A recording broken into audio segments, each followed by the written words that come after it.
Hi every one. ഇന്ന് നമ്മൾ discuss ചെയ്യുന്നത് കേരള PSCയുടെ ട്രീറ്റ്മെൻറ്റ് ഓർഗനൈസർ ഗ്രേഡ് 2 സിലബസിലുള്ള സിലിക്കോസിസ് എന്ന് പറഞ്ഞിട്ടുള്ള ടോപ്പിക്കാണ്. ഈ ടോപ്പിക്കിൽ നമ്മൾ ഡിസ്കസ് ചെയ്യുന്നത് സിലിക്കോസിസിൻ്റെ causes, symptoms, diagnosis and complications എന്നിവയാണ്.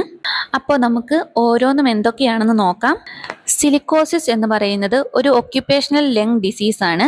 ഒക്യുപ്പേഷണൽ ലങ് ഡിസീസ് എന്ന് പറഞ്ഞാൽ വർക്ക് പ്ലേസിലുള്ള ഹാംഫുൾ സബ്സ്റ്റൻസസ് ആയ ഡസ്റ്റ്, കെമിക്കൽസ്, ഫ്യൂംസ് അല്ലെങ്കിൽ അലർജൻസ് ഒക്കെ ഇൻഹേൽ ചെയ്യുന്നത് മൂലം ലങ്സിനുണ്ടാവുന്ന അസുഖമാണ് ഒക്യുപ്പേഷണൽ ലങ് ഡിസീസ് എന്ന് പറയുന്നത്. അപ്പോൾ സിലിക്കോസിസ് എന്ന് പറയുന്നത് എന്താണ്? ഒരു ഒക്യുപ്പേഷണൽ ലങ് ഡിസീസാണ്. ലങ്സിനുണ്ടാവുന്ന ഒരു അസുഖമാണ് സിലിക്കോസിസ്. എങ്ങനെയാണ് സിലിക്കോസിസ് ഉണ്ടാകുന്നത് എന്ന് നോക്കാം. ഒരുപാട് കാലങ്ങളായി ക്രിസ്റ്റലൈൻ സിലിക്ക ഡസ്റ്റ് ഇൻഹേൽ ചെയ്യുന്നതിൻ്റെ ഫലമായിട്ട് ലങ്സിൽ സ്കാറിംഗ് ഉണ്ടാവുകയും, സ്കാറിംഗ് എന്നാൽ ലങ് ടിഷ്യൂ തിക്കാകുകയും സ്റ്റിഫാകുകയും ചെയ്യുന്നു. ഇത് കാരണം ലങ്സിൻ്റെ ഫങ്ഷൻ കുറയുകയും പേഷ്യൻറ്റിന് ബ്രീത്തിങ് ഡിഫിക്കൽട്ടി ഉണ്ടാവുകയും ചെയ്യുന്നു. സിലിക്കോസിസ് എന്ന് പറയുന്നത് ഒരു ലോങ് ടേം ലങ് ഡിസീസാണ്. ലോങ് ടേം ഡിസീസസിനെ മെഡിക്കലി പറയുന്നത് ക്രോണിക് ഡിസീസസ് എന്നാണ്. അതായത് സ്ലോലി ഡെവലപ്പ് ആവുകയും ദീർഘനാൾ നിലനിൽക്കുകയും ചെയ്യുന്ന അസുഖങ്ങളാണ് ക്രോണിക് ഡിസോർഡേഴ്സ് അല്ലെങ്കിൽ ക്രോണിക് ഡിസീസസ്. എക്സാമ്പിൾ പറഞ്ഞു കഴിഞ്ഞാൽ ഡയബറ്റീസ്, ഹൈപ്പർ ടെൻഷൻ, ഇതൊക്കെ ഒരു ക്രോണിക് ഡിസീസസിന്റെ ഭാഗമാണ്. ക്രോണിക്കിന്റെ നേരെ ഓപ്പോസിറ്റ് ആണ് അക്യൂട്ട് ഡിസീസസ് എന്ന് പറയുന്നത്. പെട്ടെന്നുണ്ടാകുകയും ഷോർട്ട് ടൈം ഡ്യൂറേഷനിൽ, അതായത് ഫ്യൂ ഡേയ്സ് അല്ലെങ്കിൽ ഫ്യൂ വീക്സ് ഒക്കെ ലാസ്റ്റ് ചെയ്യുകയും ചെയ്യുന്ന, പെട്ടെന്ന് തന്നെ ട്രീറ്റ്മെന്റ് സ്റ്റാർട്ട് ചെയ്ത് കഴിഞ്ഞാൽ വേഗം ക്യൂർ ആവുകയും ചെയ്യുന്ന അസുഖങ്ങളാണ് അക്യൂട്ട് കണ്ടീഷൻസ്. എക്സാമ്പിൾ പറഞ്ഞു കഴിഞ്ഞാൽ കോമൺ കോൾഡ്, ഇൻഫ്ലുവൻസ, ഇവയൊക്കെ അക്യൂട്ട് കണ്ടീഷൻസ് ആണ്. അപ്പോൾ നമ്മൾ പറഞ്ഞു വന്നത് സിലിക്കോസിസ് എന്ന് പറഞ്ഞു കഴിഞ്ഞാൽ ഒരു ക്രോണിക് ഡിസീസാണ്. ഇതുണ്ടാവുന്നത് ക്രിസ്റ്റലൈൻ സിലിക്ക ഡസ്റ്റ് ഇൻഹേൽ ചെയ്യുന്നത് മൂലമാണ്. അപ്പോൾ സിലിക്കോസിസ് എന്താണെന്ന് മനസ്സിലായെന്ന് വിചാരിക്കുന്നു. അടുത്തത് നോക്കാൻ പോകുന്നത് എന്താണ് സിലിക്കോസിസിന്റെ കാരണങ്ങൾ. First one, mining. കൽക്കരി, സ്വർണം, ക്വാർട്സ് ഖനികളിൽ വർക്ക് ചെയ്യുന്ന തൊഴിലാളികൾ ഉയർന്ന അളവിലുള്ള സിലിക്ക ഡസ്റ്റ് ഇൻഹേൽ ചെയ്യാനുള്ള സാധ്യത കൂടുതലാണ്. അടുത്തത് ഗ്രൈൻഡിങ്. ഗ്രാനൈറ്റ്, മാർബിൾ, അതേപോലെ തന്നെ സ്റ്റോൺസ്, ഇവയൊക്കെ കട്ട് ചെയ്യുകയും പോളിഷ് ചെയ്യുകയും ഷേപ്പ് ചെയ്യുകയൊക്കെ ചെയ്യുമ്പോൾ അതിൽ നിന്ന് സിലിക്ക ഡസ്റ്റ് റിലീസ് ചെയ്യുന്നു. അടുത്തത് construction work. Cement mixing, drilling, അതേപോലെ തന്നെ ബിൽഡിംഗ് ഒക്കെ പൊളിക്കുന്ന സമയത്ത് സിലിക്ക ഡസ്റ്റ് ഉണ്ടാകുന്നു. അതേപോലെ ഗ്ലാസ് മാനുഫാക്ചറിങ് സൈറ്റുകളിലും സാൻഡ് ബ്ലാസ്റ്റിംഗ് സൈറ്റുകളിലും ഒക്കെ സിലിക്ക ഡസ്റ്റുകൾ ഉണ്ടാകുന്നു. കൂടാതെ മൺപാത്രങ്ങൾ, സെറാമിക് പ്രോഡക്റ്റുകളൊക്കെ ഉൽപ്പാദിപ്പിക്കുന്ന സൈറ്റുകളിലും ഫൗണ്ടറി വർക്ക്, അതായത് ഇരുമ്പ് പ്രോഡക്റ്റുകൾ, സ്റ്റീൽ പ്രോഡക്റ്റുകളൊക്കെ ഉണ്ടാക്കുന്ന ഇൻഡസ്ട്രീസിലും ഒക്കെ ധാരാളമായി സിലിക്ക ഡസ്റ്റുകൾ കാണപ്പെടുന്നു. അപ്പോൾ ഇവയിൽ നിന്നൊക്കെയാണ് കൂടുതലായിട്ടും അവിടങ്ങളിൽ വർക്ക് ചെയ്യുന്ന വർക്കേഴ്സിന് സിലിക്ക ഡസ്റ്റ് മൂലം സിലിക്കോസിസ് ഉണ്ടാകുന്നത്. അടുത്തത് നോക്കുന്നത് ടൈപ്സ് ഓഫ് സിലിക്കോസിസ്. സിലിക്കോസിസിനെ മൂന്നായി തിരിക്കാം. First one, chronic silicosis. Chronic എന്താണെന്ന് നമ്മൾ ഓൾറെഡി പറഞ്ഞു. ലോങ് ടേമിനെയാണ് മെഡിക്കലി ക്രോണിക് എന്ന് പറയുന്നത്. അപ്പോൾ പേര് പോലെ തന്നെ ക്രോണിക് സിലിക്കോസിസ് എന്ന് പറഞ്ഞാൽ സിലിക്ക ഡസ്റ്റ് കുറഞ്ഞ അളവിലോ മോഡറേറ്റ് ലെവലിലോ ഒരു 10 വർഷം മുതൽ 30 വർഷം വരെ കണ്ടിന്യൂസ്ലി ഇൻഹേൽ ചെയ്യുന്നതിന്റെ ഫലമായിട്ട് ഉണ്ടാകുന്നവയാണ്. ഇങ്ങനെയുള്ളവർക്ക് പെർസിസ്റ്റന്റ് കഫ്, അതായത് വിട്ടുമാറാത്ത ചുമ, ബ്രീത്ത്ലെസ്നെസ്, ബ്രീത്തിങ് ഡിഫിക്കൽട്ടി, ഫറ്റീഗ് അല്ലെങ്കിൽ ടയേർഡ്നെസ് എന്നിവയുണ്ടാകാം. പതിയെ പതിയെ സിംറ്റംസ് കാണിച്ചു തുടങ്ങി കാലക്രമേണ സീരിയസ് കണ്ടീഷൻ ആയിട്ടുള്ള ലങ് സ്കാറിംഗ് അല്ലെങ്കിൽ ഫൈബ്രോസിസിലേക്ക് മാറുകയും ചെയ്യും. മോസ്റ്റ് കോമൺലി കാണപ്പെടുന്ന സിലിക്കോസിസ് ആണ് ക്രോണിക് സിലിക്കോസിസ്. അടുത്ത ടൈപ്പ് ആക്സിലറേറ്റഡ് സിലിക്കോസിസ്. 5 വർഷം മുതൽ 10 വർഷം വരെയുള്ള കാലയളവിൽ moderate to higher levels of silica dust inhale ചെയ്യുന്നത് വഴി ഉണ്ടാകുന്നതാണ് ആക്സിലറേറ്റഡ് സിലിക്കോസിസ്. ആക്സിലറേറ്റഡ് സിലിക്കോസിസിന്റെ സിംറ്റംസ് എല്ലാം ക്രോണിക് സിലിക്കോസിസിന്റെ പോലെ തന്നെ സിമിലർ ആയിരിക്കും. പക്ഷേ ദീർഘനാളുകൾക്ക് ശേഷമല്ല സിംറ്റംസ് വളരെ പെട്ടെന്ന് തന്നെ കാണിച്ചു തുടങ്ങും. മാത്രമല്ല ഷോർട്ടർ ടൈമിൽ സിവിയർ ആയിട്ടുള്ള ലങ് ഡാമേജ് ഉണ്ടാവുകയും ചെയ്യും. അടുത്ത ടൈപ്പ് അക്യൂട്ട് സിലിക്കോസിസ്.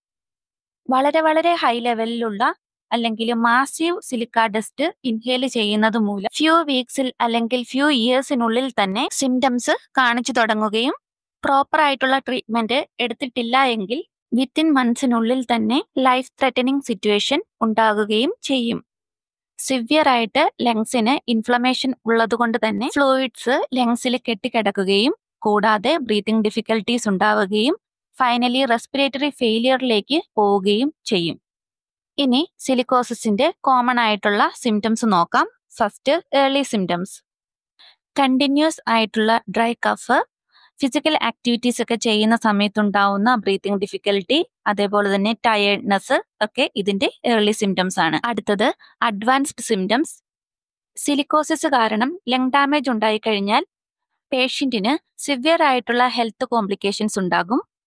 സിവിയർ ആയിട്ടുള്ള ബ്രീത്തിങ് ഡിഫിക്കൽട്ടി, ലങ്സ് ഡാമേജ് ആയതുകൊണ്ട് തന്നെ ഓക്സിജൻ ഫ്ലോ നടക്കാത്തത് കാരണം ചെസ്റ്റ് പെയിൻ ഉണ്ടാവുകയും ബ്രീത്തിങ് ഡിഫിക്കൽട്ടിയും വിശപ്പില്ലായ്മയും കാരണം വെയിറ്റ് ലോസ് ഉണ്ടാവുകയും ബ്ലഡില് ഓക്സിജന്റെ ലെവല് കുറവായതുകൊണ്ട് തന്നെ ശരീരത്തിൽ ബ്ലൂയിഷ് ഡിസ്കളറേഷൻ അല്ലെങ്കിൽ സൈനോസിസ് ഉണ്ടാവുകയും ഇത്തരത്തിലുള്ള പേഷ്യൻസ് ഇമ്മ്യൂണിറ്റി പവർ കുറവായതുകൊണ്ട് തന്നെ ട്യൂബർകുലോസിസ്, ന്യൂമോണിയ തുടങ്ങിയ അസുഖങ്ങൾ വേഗം തന്നെ പിടിപെടാനുമുള്ള സാധ്യത കൂടുതലാണ്. അടുത്തത് ഡയഗ്നോസിസ് ഓഫ് സിലിക്കോസിസ്. എങ്ങനെയൊക്കെയാണ് സിലിക്കോസിസ് എന്ന രോഗനിർണയം നടത്തുന്നത്? First one, medical history and occupational exposure. ഇതില് ഡോക്ടേഴ്സ് പേഷ്യൻസിന്റെ വർക്ക് ഹിസ്റ്ററി അസസ് ചെയ്യും. അതായത് പേഷ്യന്റ് മൈനിങ് ഫീൽഡിൽ വർക്ക് ചെയ്യുന്നയാളാണോ, കൺസ്ട്രക്ഷൻ ഫീൽഡിൽ വർക്ക് ചെയ്യുന്ന ആളാണോ, അതോ സാൻഡ് ബ്ലാസ്റ്റിംഗ് ഫീൽഡിൽ വർക്ക് ചെയ്യുന്നയാളാണോ, അതേപോലെ തന്നെ കഫ് പോലുള്ള അസ്വസ്ഥതകൾ പേഷ്യന്റ് ഉണ്ടോ, ഷോർട്ട്നെസ് ഓഫ് ബ്രീത്ത് ഉണ്ടോ, ശ്വാസം മുട്ടൽ അനുഭവപ്പെടുന്നുണ്ടോ, സിലിക്ക ഡസ്റ്റ് ശ്വസിക്കാനുള്ള എന്തെങ്കിലും സാധ്യതകൾ ഉണ്ടോ, ഇവയെല്ലാം ഡോക്ടേഴ്സ് അസസ് ചെയ്യും. അതിനുശേഷം ചെസ്റ്റ് എക്സ്റേ അല്ലെങ്കിൽ CT സ്കാൻ എന്നിവയൊക്കെ എടുക്കാറുണ്ട്. ലങ്സിൽ സ്കാറിങ് അല്ലെങ്കിൽ ഫൈബ്രോസിസ് പോലുള്ള അബ്നോർമാലിറ്റീസ് ഒക്കെ ഉണ്ടോ എന്നറിയാൻ വേണ്ടിയിട്ടാണ് ചെസ്റ്റ് എക്സ്റേ അല്ലെങ്കിൽ CT സ്കാൻ ഒക്കെ ചെയ്യാറുള്ളത്. എക്സ്റേ കഴിഞ്ഞും നന്നായിട്ട് CT സ്കാനിൽ അബ്നോർമാലിറ്റീസ് ഡിറ്റക്ട് ചെയ്യാൻ സാധിക്കും. അടുത്തത് ലങ് ഫങ്ഷൻ ടെസ്റ്റ്. ഈ ടെസ്റ്റിൽ ലങ്സിന്റെ കപ്പാസിറ്റി അല്ലെങ്കിൽ കാപ്പബിലിറ്റി ആണ് നോക്കുന്നത്. ലങ്സിന് എന്തുമാത്രം ഡാമേജ് ഉണ്ടായിട്ടുണ്ട്, സിലിക്കോസിസ് ബ്രീതിങ് കപ്പാസിറ്റിയെ അഫക്റ്റ് ചെയ്തിട്ടുണ്ടോ, ഇങ്ങനെയുള്ള കാര്യങ്ങൾ ഈ ലങ് ഫങ്ഷൻ ടെസ്റ്റിൽ കൂടി അറിയാൻ സാധിക്കും. ഇതിനു വേണ്ടിയിട്ട് spirometry test, lung volume measurement test അല്ലെങ്കിൽ പ്ലത്തിസ്മോഗ്രഫി ടെസ്റ്റ്, ഡിഫ്യൂഷൻ കപ്പാസിറ്റി ടെസ്റ്റ് തുടങ്ങിയ ടെസ്റ്റുകളൊക്കെ ചെയ്യാറുണ്ട്. അപ്പോൾ ഈ ടെസ്റ്റുകൾ എന്തൊക്കെയാണെന്നും കൂടി ഒന്ന് പറഞ്ഞു പോകാം. സ്പൈറോമെട്രി ടെസ്റ്റിൽ സ്പൈറോമീറ്റർ എന്ന് പറഞ്ഞിട്ടുള്ള ഒരു മെഷീൻ ഉണ്ട്. ഈ മെഷീനിൽ കണക്ട് ചെയ്തിരിക്കുന്ന ട്യൂബ് യൂസ് ചെയ്തുകൊണ്ട് പേഷ്യന്റ് ബ്രീത്ത് ഇന്നും ബ്രീത്ത് ഔട്ടും ചെയ്യണം. അപ്പോൾ ഈ സ്പൈറോമീറ്റർ മെഷർ ചെയ്യും എത്രമാത്രം എയർ ഇൻഹേൽ ചെയ്തിട്ടുണ്ട്, എത്രമാത്രം എക്സൈൽ ചെയ്തിട്ടുണ്ട്, എത്ര പെട്ടെന്നാണ് എക്സലേഷൻ നടക്കുന്നത്, ഇങ്ങനെയുള്ള കാര്യങ്ങളും അതേപോലെ തന്നെ എന്തെങ്കിലും എയർ ഫ്ലോ ഒബ്സ്ട്രക്ഷൻ ഉണ്ടോ അല്ലെങ്കിൽ ലങ് റെസ്ട്രിക്ഷൻസ് ഒക്കെ ഉണ്ടോ എന്നുള്ളത് അനലൈസ് ചെയ്യാൻ സാധിക്കുന്നു.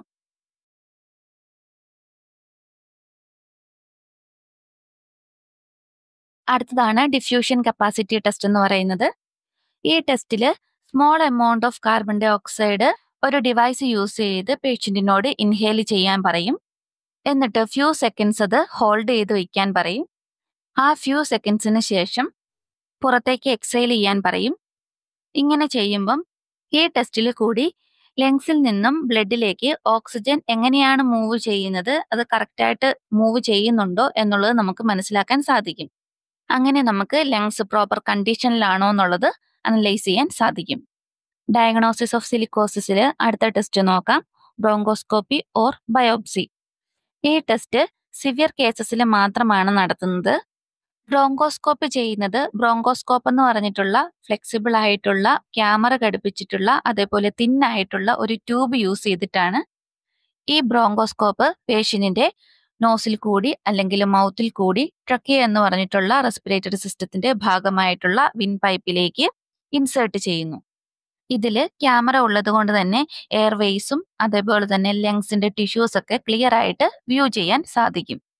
ഇനി ആ പേഷ്യന്റിന് ബയോപ്സി ആവശ്യമാണെന്നുണ്ടെങ്കിൽ ഇതേ സെയിം ടൈമിൽ ടിഷ്യൂ സാമ്പിൾസ് കളക്ട് ചെയ്ത് മൈക്രോസ്കോപ്പിക് എക്സാമിനേഷന് വേണ്ടിയിട്ട് അയക്കുന്നു. ഈ ടെസ്റ്റിൽ കൂടി സിലിക്കയുടെ പ്രസൻസ് ഉണ്ടോ എന്നുള്ളത് മനസ്സിലാക്കാൻ സാധിക്കും. അടുത്തത് complications of silicosis. Silica dust inhale ചെയ്യുന്നതിന്റെ ഫലമായിട്ട് ലങ് ഡാമേജസ് ഉണ്ടാവുന്നു. അതുകൂടാതെ അതിനെ അസോസിയേറ്റ് ചെയ്ത് പല ലൈഫ് ത്രെറ്റനിങ് കോംപ്ലിക്കേഷൻസും ഉണ്ടാകാനുള്ള സാധ്യത കൂടുതലാണ്. അപ്പോൾ എന്തൊക്കെ കോംപ്ലിക്കേഷൻസ് ആണ് ഉണ്ടാവാൻ സാധ്യതയുള്ളതെന്ന് നോക്കാം. First one, tuberculosis. സിലിക്കോസിസ് ഉള്ള പേഷ്യൻസിന് ലങ് ഡാമേജ് ഉള്ളത് കൊണ്ട് തന്നെ ഇമ്മ്യൂണിറ്റി പവർ കുറയുന്നു. ഇത് ട്യൂബർകുലോസിസ് ഉണ്ടാവാനുള്ള സാധ്യത വർദ്ധിപ്പിക്കുന്നു. അടുത്തത് lung cancer. Long time silica exposure lung ക്യാൻസറിന് കാരണമാകുന്നു. സിലിക്ക പാർട്ടിക്കിൾസ് ലങ്സിന് ഇൻഫ്ലമേഷൻ ഉണ്ടാക്കുകയും അതിൽ നിന്ന് ജനറ്റിക് മ്യൂട്ടേഷനും അൺകൺട്രോൾഡ് ആയിട്ടുള്ള ലങ് സെൽ ഗ്രോത്ത് ഉണ്ടാവുകയും ചെയ്യും. ഇങ്ങനെയാണ് ലങ് ക്യാൻസർ ഉണ്ടാകുന്നത്. അടുത്തത് COPD, chronic obstructive pulmonary disease. Silicosis മൂലം ലങ്സിൽ സ്കാറിംഗ് അല്ലെങ്കിൽ ഫൈബ്രോസിസ് ഉണ്ടാവുകയും അത് കാരണം പേഷ്യന്റിന് ബ്രീത്തിങ് ഡിഫിക്കൽട്ടീസും ക്രോണിക് കഫും വീസിങ്ങും ഒക്കെ ഉണ്ടാവാനുള്ള സാധ്യതയുണ്ട്. ഇതാണ് COPD എന്ന് പറയുന്നത്. ഇതൊരു ലോങ് ടേം ഡിസീസ് ആണ് COPD. അടുത്തത് പ്രോഗ്രസീവ് മാസീവ് ഫൈബ്രോസിസ്, PMF. ഇത് സിലിക്കോസിസിന്റെ സിവിയർ ഫോം ആണ്. അതായത് ലങ്സിന്റെ ലാർജ് ഏരിയയിൽ സ്കാറിംഗ് അല്ലെങ്കിൽ ഫൈബ്രോസിസ് ഉണ്ടാവുകയും അത് എയർ ഫ്ലോയിനെ ബ്ലോക്ക് ചെയ്യുകയും ചെയ്യുന്നു. അതിന്റെ ഫലമായിട്ട് സിവിയർ ബ്രീത്തിങ് ഡിഫിക്കൽട്ടിയും റെസ്പിറേറ്ററി ഫെയിലിയറും അതേപോലെ തന്നെ ഡിസബിലിറ്റിയും ഒക്കെ ഉണ്ടാകുന്നു. അടുത്തത് ഹാർട്ട് ഡിസീസ്. സിലിക്കോസിസ് മൂലം ലങ് ഡാമേജ് ആയതുകൊണ്ട് തന്നെ ബ്ലഡിലേക്കുള്ള ഓക്സിജൻ സപ്ലൈ പ്രോപ്പറായിട്ട് നടക്കത്തില്ല. അതുകൊണ്ട് തന്നെ ഹാർട്ടിന്റെ വർക്ക് ലോഡ് കൂടുന്നു. ഇത് കാരണം ലങ്സിന്റെ ആർട്ടറീസിലുള്ള ബ്ലഡ് പ്രഷർ കൂടുകയും കൂടാതെ ഹാർട്ടിന്റെ റൈറ്റ് സൈഡ് ഫെയിലിയർ ആവാനുള്ള സാധ്യതയും കൂടുന്നു. ഇവയൊക്കെയാണ് complications of silicosis. Tuberculosis, lung cancer, COPD, progressive massive fibrosis and heart disease. അപ്പോൾ നമ്മൾ ഈ വീഡിയോയിൽ സിലിക്കോസിസ് എന്ന കണ്ടീഷനെ കുറിച്ചും ഇമ്പോർട്ടൻ്റ് ആയിട്ടുള്ള ഭാഗങ്ങളും എല്ലാം ഡിസ്കസ് ചെയ്തു. എല്ലാവരും നന്നായിട്ട് പഠിക്കുക, നോട്ട്സ് പ്രിപ്പയർ ചെയ്യുക. അപ്പോൾ എല്ലാവർക്കും ടോപ്പിക്ക് മനസ്സിലായെന്ന് വിചാരിക്കുന്നു. ട്രീറ്റ്മെന്റ് ഓർഗനൈസർ ഗ്രേഡ് 2 എക്സാമിന് വേണ്ടിയിട്ട് പ്രിപ്പയർ ചെയ്യുന്ന നിങ്ങളുടെ കൂട്ടുകാരിലേക്കും ഈ വീഡിയോ ഒന്ന് ഷെയർ ചെയ്ത് കൊടുക്കുക, സബ്സ്ക്രൈബ് ചെയ്യുക, ലൈക്ക് ചെയ്യുക. നിങ്ങളുടെ സംശയങ്ങൾ കമന്റിലൂടെ അറിയിക്കുക. അടുത്ത ഒരു ടോപ്പിക്കുമായി വരുന്നിടം വരെ ബൈ ബൈ.